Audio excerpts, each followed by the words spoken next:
Let us recap how this incredible day played out. The Dow just had its biggest point drop in history, falling 1,190 points. That was a 4.4% drop. The Dow index has now lost 3,200 points this week alone.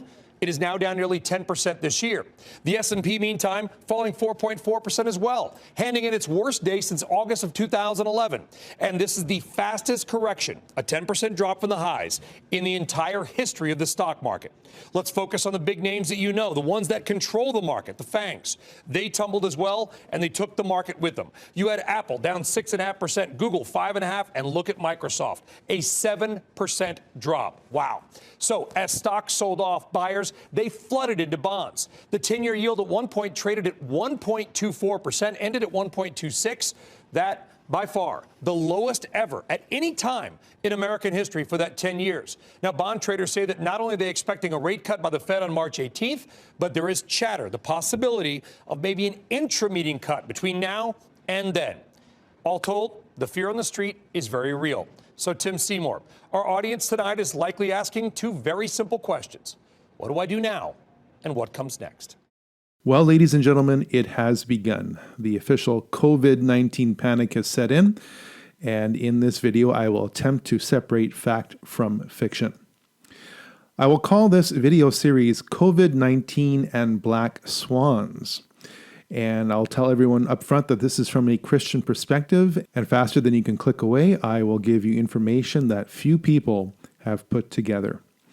This video series is the result of 3 weeks of research, and I think the background you're looking at now is quite appropriate.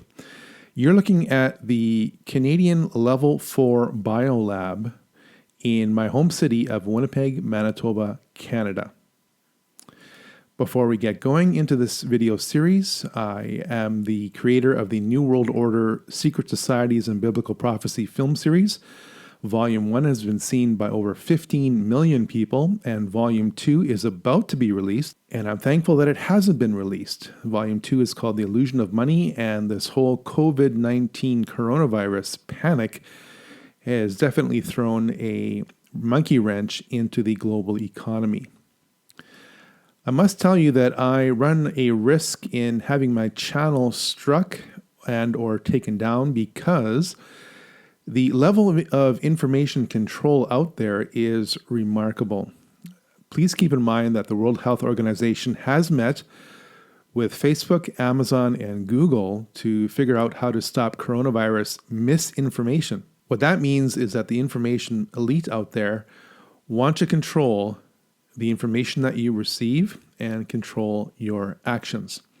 Please keep in mind that the co-creator of the Google algorithm, Sergey Brin, was married to Suzanne Wojcicki, who is the CEO of YouTube, and that Suzanne Wojcicki's sister is head of 23andMe, a DNA harvesting corporation.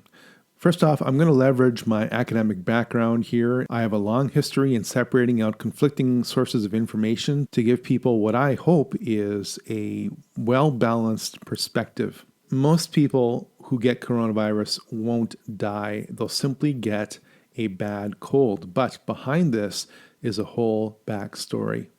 What do I mean by black swans? Well, what I mean is something that isn't supposed to exist. Now, most swans are supposed to be white, but black swans definitely exist. And yes, I am making a reference to the black swan, the impact of the highly improbable by economist Nassim Taleb, who discusses how unexpected things have economic consequences. The main focus of this video is to answer a single question, and that question is this: is COVID-19 a manufactured virus? We are going to start our video montage with a clip from the Canadian Broadcasting Corporation News, so please listen and watch carefully. Dr. Zhang Chu has been recognized by the Governor General's Innovation Awards. This work can't be done without teamwork. She and the team at the National Microbiology Lab have been praised for developing an Ebola vaccine. But just over a week ago, Chu, her husband, and her students from China were evicted from Canada's only Level 4 lab, their security access revoked. Staff at the lab was told last Monday the couple is on leave and not to communicate with them. So what we've seen in this CBC report is that Dr. Zhang Chu and everyone associated with Dr. Zhang Chu was not only kicked out of Canada's only Level 4 biolab in my backyard of Winnipeg, Manitoba, Canada, but she and everyone else associated with her was also kicked out of Canada. What she did has to be pretty serious. Dr. Zhang Chu trained bioscientists in Wuhan. China's only Level 4 biolab is in Wuhan. Canada's national newspaper, the National Post, stated in an article entitled "Biowarfare Experts Question Why Canada Was Sending Lethal Viruses to China." You must note that the date of this publication is August 8th, so this is before the COVID-19 coronavirus became such a big issue. This article notes the opinion of James Giordano, a neurology professor at Georgetown University and senior fellow in biowarfare at the U.S. Special Operations Command. And this is a critical quote. He says, "This is not warfare per se, but what it's doing is leveraging the capability to act as global savior, which then creates various levels of macro and microeconomic and biopower dependencies." This same article notes that there are more than 40 Chinese facilities involved in bioweapon production. It gets better. Here's an article from the South China Morning Post entitled "Chinese Laboratory That First Shared Coronavirus Genome with the World Ordered to Close for, quote, rectification," whatever that means, "hindering its COVID-19 research." And the subheading is this: "No reason was given for the closure of the Shanghai facility, which released information about the virus ahead of authorities." So in other words, an independent lab in China was the first to release the genome of COVID-19, but was then shut down because it got ahead of the Level 4 biolab in Wuhan. I'd like to introduce you now to an excellent interview by a YouTuber whose channel is entitled Geopolitics and Empire, who is interviewing Dr. Francis Boyle. I will let Dr. Francis Boyle introduce himself and what he thinks happened in Winnipeg. It does seem to me that the Wuhan BSL-4 is the source of the coronavirus, yes. And my guess is that they were researching SARS, and they weaponized it further by giving it gain of function properties, which means it could be more lethal. And indeed, the latest report now is its 15% fatality rate, which is more than SARS, and 83% infection rate. So typical gain of function, it travels in the air. So it could reach out maybe 6 feet or more from someone emitting a sneeze or a cough. Likewise, this is a specially designated WHO research lab. So the WHO is in on it, and they knew full well what was going on there. Yes, it's also been reported that Chinese scientists stole coronavirus materials from the Canadian lab at Winnipeg. Winnipeg is Canada's foremost center for research, developing, testing biological warfare weapons. It's along the lines of Fort Detrick here in the United States of America. And yeah, I have 3 degrees from Harvard.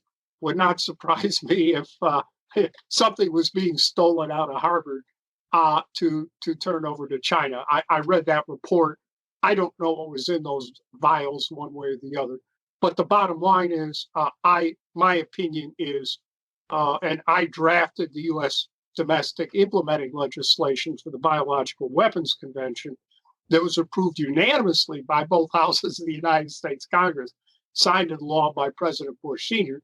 that it appears the coronavirus that we're dealing with here is an offensive biological warfare weapon that leaked out of that Wuhan BSL-4. I'm not saying it was done deliberately, but there have been previous reports of problems with that lab and things leaking out of it. And I'm afraid that is what we are dealing with today. China is still lying about all of this. They've been lying about it from the very beginning, and you don't need their history of lying about SARS in 2003, though it is relevant here. You just have to see what's happened over the last 2 months.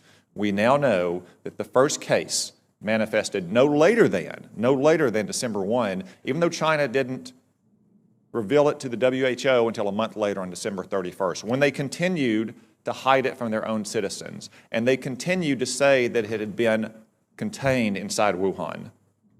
Today, it is in every single province in China. They also claimed for almost 2 months, until earlier this week, that it had originated in a seafood market in Wuhan, that locals had contracted it from animals in, say, bat soup or snake tartare. That is not the case. The Lancet published a study last weekend demonstrating that of the original 40 cases, 14 of them had no contact with the seafood market, including patient 0. As one epidemiologist said, that virus went into the seafood market before it came out of the seafood market. We still don't know where it originated. Could have been another seafood market. Could have been a farm. Could have been a food processing company. I would note that Wuhan also has China's only biosafety level 4 super laboratory that works with the world's most deadly pathogens, to include, yes, coronavirus. Even England's Daily Mail is chiming in. It asks the question, did coronavirus originate in Chinese government laboratory? Scientists believe killer disease may have begun in research facility 300 yards from the Wuhan wet fish market. And the subheading is this: Beijing-sponsored South China University of Technology concludes that the killer coronavirus probably originated from a laboratory in Wuhan. It points to research on bats and respiratory diseases carried by the animals at the Wuhan Center for Disease Control and the Wuhan Institute of Virology. And the WCDC is just 300 yards from the seafood market and is adjacent to the hospital. That's all for the first installment of this video series. I wanted to make things short to increase the chance that people would actually watch all parts of this video series. Please like, share, and subscribe. I've never asked anyone to do that before, but I'm asking now simply because of the overt censorship on YouTube. It's not that I value popularity. I value accuracy. Please turn on the notifications on the Leonard Ulrich YouTube channel and let me know in the comments section below, have you been unsubscribed to this channel? That would be interesting to find out. And if you would like, please support me at nwotruth.org. That's newworldordertruth.org/support. I have nothing to sell. I have only information to tell. And I think people appreciate the 3 weeks of research that has gone into this video series already. God bless. More videos in this series to come soon.